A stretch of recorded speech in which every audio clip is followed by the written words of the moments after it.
Welcome to part 3 of this video on comparing poetry with prose. We now move on to step 4, where we compare the poem alongside the novel. And this is where we combine our analysis of the poem and our analysis of the novel, using our comparative analysis checklist. So first we start with form. And here in red we can see the differences between the poem and the prose.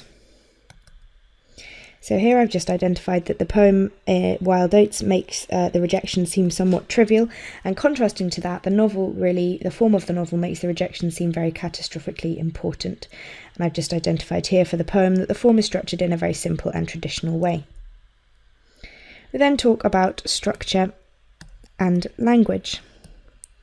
I've identified the enjambment and the archaic syntax of the poem, but also the similarities between the poem and the novel here, where they use lots of variations in time to emphasise rejection, and we can see that as a similarity between both the novel and the poem.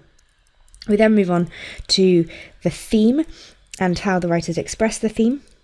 Here in the poem, the idea of rejection being very personal and influencing someone's life is also evident in The Great Gatsby.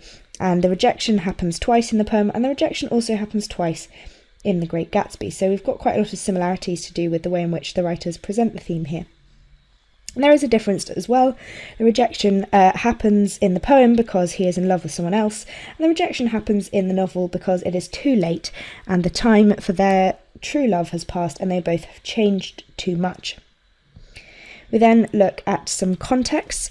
I've identified a similarity in the context here where Larkin, obviously as a poet, wanted to hark back to a simpler time, and also Fitzgerald also talks about the past and is very preoccupied with the past. Gatsby himself really wants to hark back to a simpler and happy time, much like Larkin wanted to do in his poetry.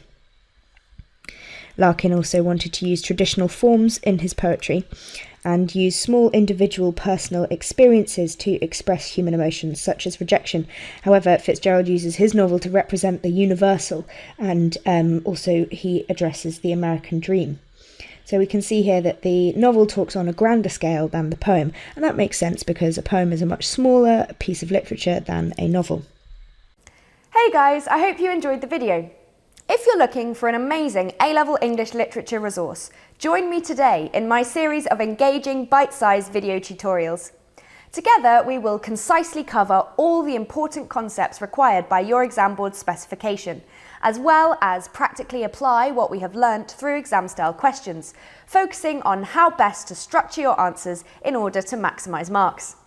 See you soon, and together let's make A-level English literature a walk in the park.